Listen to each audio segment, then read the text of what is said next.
The 2024 silly season hasn't calmed down, and it seems like there are some quite big moves that we could be expecting on the horizon, with Sainz now back in the picture of driving alongside Russell in Mercedes, and with all of the internal drama in Red Bull that might see Lawson in the Racing Bulls, while Perez out of the sport.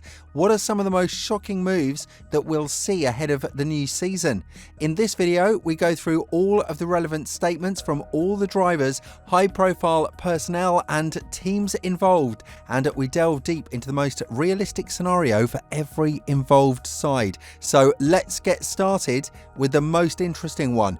Red Bull is seemingly having a lot of trouble in deciding who will drive for them in the 2025 season alongside Verstappen, now that rumours about the Dutchman have also been enhanced throughout the paddock, given the fact that Mercedes have built a competitive car with their latest upgrades. However, the epitome right now is on the Perez-Ricciardo situation, as the Mexican driver has been given 2 races now in order to prove himself worthy of the seat from 2025 onwards, Hungary and Spa.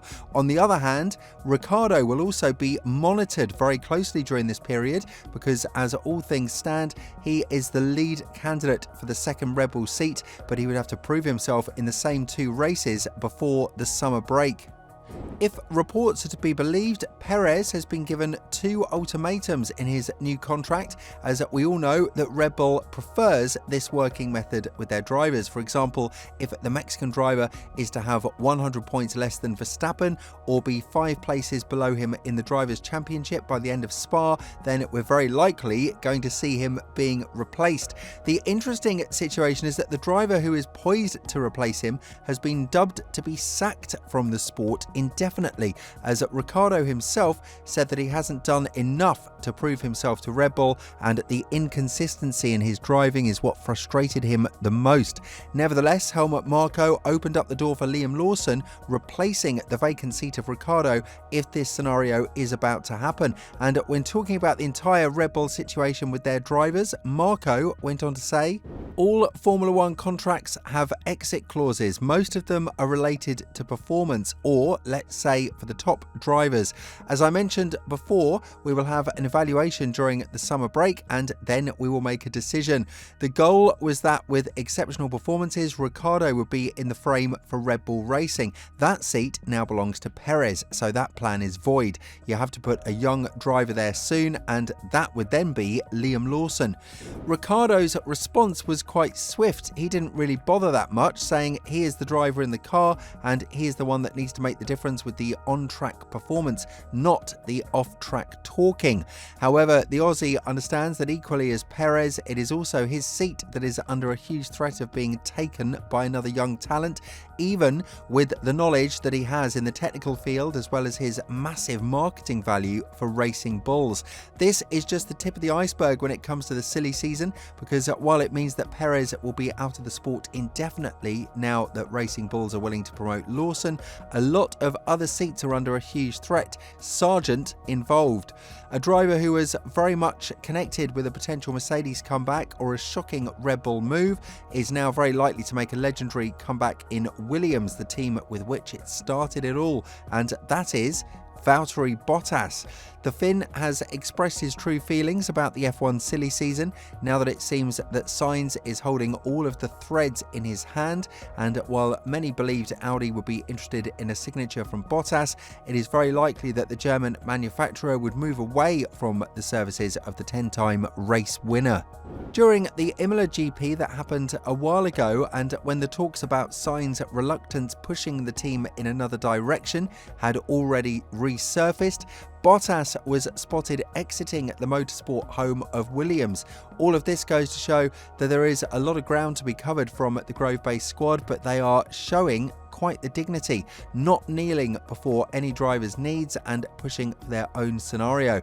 While you would normally think that Williams would go for a driver like Sainz because of his experience in Ferrari in the past couple of years, if you think about it thoroughly, Bottas' input could be a lot more valued from Williams due to his race-winning experience and his time spent with Mercedes from 2017 to 2021.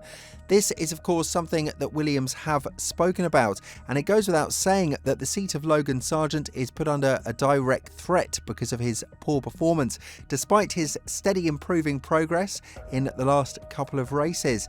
While he is doing everything he can in such an underperforming car, it's evident that he's not fitting the sport, and there are lots of other talents who could be proving themselves in that car, even though Williams are going in another direction and moving towards more the expert side of things rather than the youth, for example Kimi Antonelli. Even though the young Italian superstar has been heavily related to a move to Mercedes, Toto Wolff has played down all of the drama and kept the young driver shielded from all of the media attention, wanting to focus solely on his F2 program. Obviously, some drivers are evaluated more on their F1 training days, such as Ollie Bearman, who already signed his 2024 contract with Haas and is likely to be paired up with Ocon, something we'll talk about later in the video. But with Antonelli, it's evident that Wolff wants to keep him running in F2 as long as possible and potentially put him in the seat from 2026 onwards, maybe even 2025 if this season goes phenomenally well in the Italians' favour. Elaborating on this matter furthermore, Wolff went on to say, "What I like in terms of Antonelli's attitude, generally his family, who have always been close to him, is the objective assessment of a situation, and that is good or not good enough.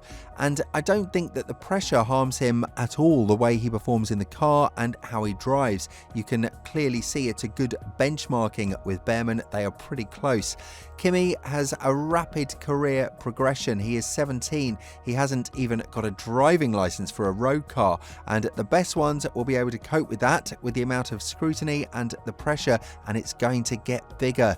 But all of a sudden, it seems like Sainz has re-entered the chat to join Mercedes from 2025 onwards because of his competitiveness and the amount of performance the team has discovered with their latest upgrades. It seems like the three-time race winner has evaluated all of his options, and remaining at the top step of the competitiveness is his priority, regardless of the nature of the contract he is being given from the Silver Arrows. It is reported that he wouldn't want anything less than 2 years with his next team, but now that the only teams that can offer him this are Williams, Sauber and Haas, it's very likely that Sainz can join the Brackley-based squad from 2025 onwards and spend a year there in order to keep his driving sharp and maybe wait for an opening in another competitive squad, maybe even Red Bull, considering that the future of Verstappen is very uncertain and Mercedes will always keep a spot from 2025 or 2026 open for the three-time world champion, as stated from the team themselves. Another interesting piece in the drivers' market is Esteban Ocon, who has now very likely signed a contract with Haas, and all of this is just to be announced in the following days, as Io Komatsu is ready to move towards a new period and era with his team. The results from Haas have been nothing but positive in the past couple of races, especially if we look at the last two races where Hülkenberg scored more points than Perez in the last 6. But nevertheless, it's the departing driver who is scoring these points, and the American squad would need somebody to replace him. As of now, Magnussen doesn't seem to be doing the perfect job, and that's why Ocon has been related to a move that could put Haas back in the competition, at least in the midfield. And the sad part of this sport is that regardless of your talent and sometimes even your finances, there is just not a place for you anywhere. And drivers like Joe and Sargeant are very likely to feel this on their own skin in the following period. With the increased interest for other rookie drivers and the possibility to see 3 brand new drivers like Doan, Bearman and Antonelli in F1, it is a great promise for all of the young academy drivers who are sharpening their tools in F2 or in other lower categories. With all this in mind, where do you think the drivers will end up in the following period? And more importantly, which one do you think would be the biggest bombshell of them all? Let us know in the comments below, and once you've done that, have a look at the video that's on your screen right now.